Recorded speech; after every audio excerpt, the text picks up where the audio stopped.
So, hi everyone, welcome back to my channel. For this video, we are going to study Where the Mind is Without Fear.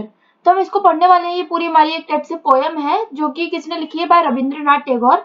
और ये video आज मैं इसलिए बना रही हूँ क्योंकि बहुत से बच्चों ने कमेंट्स में बोला था कि इंट्रोडक्शन टू लिटरेरी स्टडीज की सारी वीडियोस बनाने के लिए। तो एक एक करके आपके सारी वीडियोस आ जाएंगी जो पहले आपके पास नहीं आई थी। अदर टू दैट, अगर आपकी कोई और वीडियो है जो कि आप चाहते हो कि मैं बनाऊँ इस चैनल पे, तो आप कमेंट करके बता देना। अगर वो वीडियो पहले से होगी तो मैं आपको चैनल पर प्रोवाइड कर दूंगी, वरना तो नई वीडियोस जो है मैं आपके लिए डाल ही दूंगी। तो चलिए करते हैं वीडियो को शुरू। With the mind is without fear by Rabindranath Tagore. तो सबसे पहले आपको पता होना चाहिए रविंद्रनाथ टैगोर कौन है। सो वो थे एक renowned Indian poet, philosopher and Nobel laureate, जो कि उनका नाम क्या था, pen the poem with the mind is without fear. तो उन्होंने ये पोएम को जो है पेन किया था, मतलब कि अपने पार्ट में, मतलब ये गीतांजलि का एक पार्ट है, एक कलेक्शन जो है गीतांजलि, उसमें एक पार्ट है with the mind is without fear, जो कि पब्लिश हुई थी इन 1910।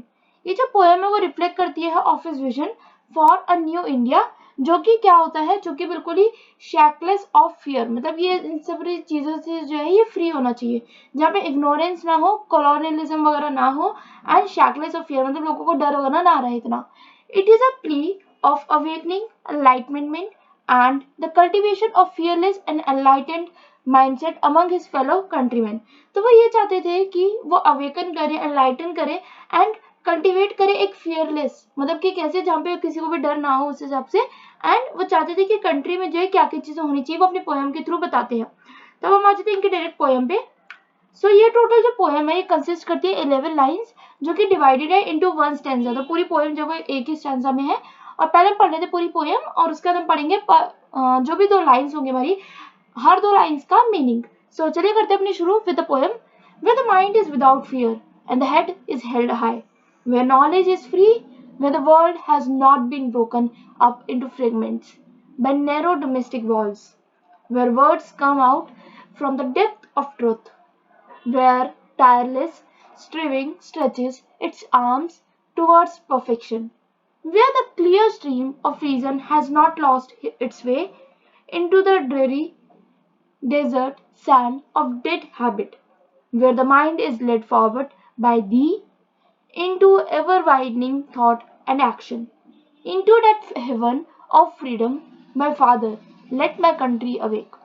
सो ये आपकी पूरी पोएम है। एंड अब हम बात करेंगे पोएम्स के हिसाब से जिसका मीनिंग है। तो फर्स्ट टू लाइन्स है, where the mind is without fear and the head is held high, where knowledge is free. So इसका मतलब क्या है, ये एक ओपनिंग लाइन है इस पूरे, मतलब हमारी कह सकते हैं where the mind is without fear की, इसमें हमारी ओपनिंग लाइन्स है, जिसमें जो रविंद्रनाथ टैगोर है वो पेंट करते एक picture of an ideal society, कि एक आइडियल सोसाइटी कैसी होनी चाहिए, जहाँ पे इंडिविजुअल्स जो है वो अपनी जिंदगी जिए विदाउट एनी फियर, मतलब किसी को भी कोई डर ना हो, एंड विथ कॉन्फिडेंस, मतलब ये नहीं है कि आपका कॉन्फिडेंस बिल्कुल खराब है। He envisions a place where knowledge is easily accessible. तो यहाँ पर ये नहीं होना चाहिए कि जो नॉलेज है, जो एजुकेशन है वो रिस्ट्रिक्टेड है, नॉट रिस्ट्रिक्टेड और सेंसर्ड। जो पॉइंट है वो उनका एस्पिरेशन है इज फॉर अ सोसाइटी जो कि एनकरेज करे intellectual freedom and self assurance. Then we have is line 3 and line 4, जो कि हमारी where the world has not been broken up into fragments, जहाँ का जो वर्ल्ड है वो डिवाइडेड ना हो by narrow domestic walls। तो यहाँ पे जो टैगोर है, जो रविंद्रनाथ टैगोर है, वो रिफ्लेक्ट करते हैं on the divisiveness that often plagues society, with the people being separated by narrow domestic walls। अब narrow domestic walls क्या होती है? narrow domestic walls हो सकती है by education, by sex, by gender, by nationality, by religion और by ethnicity। वो तो डिजायर करते हैं कि उनका एक ऐसा वर्ल्ड हो जहाँ पर जो है ह्यूमैनिटी जो है यूनाइटेड हो, मतलब जो ह्यूमंस है वो एक साथ रहे without any barriers of nationality, religion और ethnicity. Then we have his next two lines, that is where words come out from the depth of truth, मतलब जो लोग हैं वहाँ पे बहुत ज़्यादा सच बोले, ट्रूथ बोले। Other than that, where tireless striving stretches its arm towards perfection। तो यहाँ पे टैगोर जो है वो एम्फेसाइज करते हैं importance of truth and sincerity in the communication, कि जो भी बातचीत हो वो सारी ट्रूथ हो और सिंसियरिटी के साथ हो, बिना किसी मतलब कि झगड़े वगैरह के या फिर कोई झूठ वगैरह के। He envisions a place where words are not being used to deceive or manipulate but spring forth from the deep well of honesty। तो वो कहते हैं कि ऐसा नहीं होना चाहिए कि जो वर्ड्स वगैरह है वो मैनिपुलेटेड हो या फिर कुछ गलत वर्ड्स बोले जाए, या फिर किसी ने अगर आपको कुछ बोला तो आप उसके मैनिपुलेट होकर आप किसी और को कुछ और गलत बातें बताओ। तो वो बल्कि चाहते हैं कि एक ऑनेस्टी के साथ विथ ट्रूथ, और जो कि आपके हार्ट से सारी बातें निकली हुई हो तो वही बात आप करो। Additionally, he calls for relentless pursuit of excellence and perfection through hard work and dedication. ये जो लाइंस के मीनिंग लिखे हैं आप अपने आंसर में भी लिख सकते हो अगर आपके कोई पर्टिकुलर लाइन भी उठकर आती है कि इस पर्टिकुलर लाइन में जो टैगोर क्या स्पेसिफाई करना चाहते हैं, क्या बताना चाहते हैं, या फिर उनका एक पर्टिकुलर थॉट क्या होता है by writing these lines. The next we have is where the clear stream of reason has not lost its way. तो जहाँ पे जो एक रीजन है उसने अपने लॉस्ट ना किया हो अपने वे को, मतलब एक जो रास्ता होता है ना वो रास्ता खोया ना हो into the dreary desert sand of dead habit. तो टैगोर जो यहाँ पे एक्सटॉल्स करते हैं the value of rational thinking कि एक रैशनल थिंकिंग होना बहुत ज़्यादा जरूरी है and the need to avoid falling into trap of mindless routines and traditions. तो ऐसा ना हो कि जो ट्रेडिशंस अगर आप पहले से फॉलो करते हुए आ रहे हैं लोग आप उसमें एक साथ फॉल ना कर दो कि उसी में आप ना सोचो कि आपको यही चीजें करते रहनी होगी लाइफ टाइम. अब जैसे कि अगर आपने बहुत सारे मतलब अगर क्योंकि अभी आप ग्रेजुएशन के टाइम का पढ़ रहे हो तो अगर आपको याद होगा अपने क्लास 12th में भी बहुत सारे ऐसे चैप्टर्स पढ़े थे जिसमें एक साहेब वाली थी लॉस्ट फिंगर आपका चैप्टर था एंड साहेब वाला था एंड दूसरा था मुकेश वाला.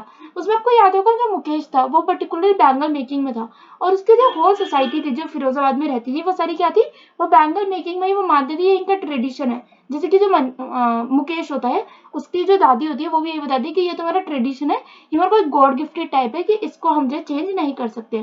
तो जो रविंद्रनाथ टैगोर है वो वही बताते हैं कि ट्रेडिशन में फॉलो करके ये ना हो कि आप उस चीजों में ट्रैप हो जाओ या फिर उस चीजों में बंद कर रह जाओ. तो वो बताते हैं कि आपको डिफरेंट डिफरेंट चीजें सोचनी चाहिए ये भी नहीं कि कोई भी चीज जो गलत चल रही है उसी के साथ आप चलते रहो. ये होप्स फॉर अ सोसाइटी जहाँ पे रीजन जो है उसको वैल्यू किया जाए और प्रिजर्व किया जाए और जो पीपल है leading people away from stagnation and thoughtless conformity. Then we have is where the mind is led forward by thee into ever widening thought and action. So ये lines जो टैगोर इसमें इन्वोक करते हैं the idea of divine guidance, मतलब कि यहाँ पे वो कहते हैं कि एक डिवाइन गाइडेंस होनी चाहिए. डिवाइन मतलब होता है गॉड. तो गॉड की गाइडेंस के साथ जैसे कि कहते हैं ना नॉर्मल आपको चलना चाहिए but with using your own brain.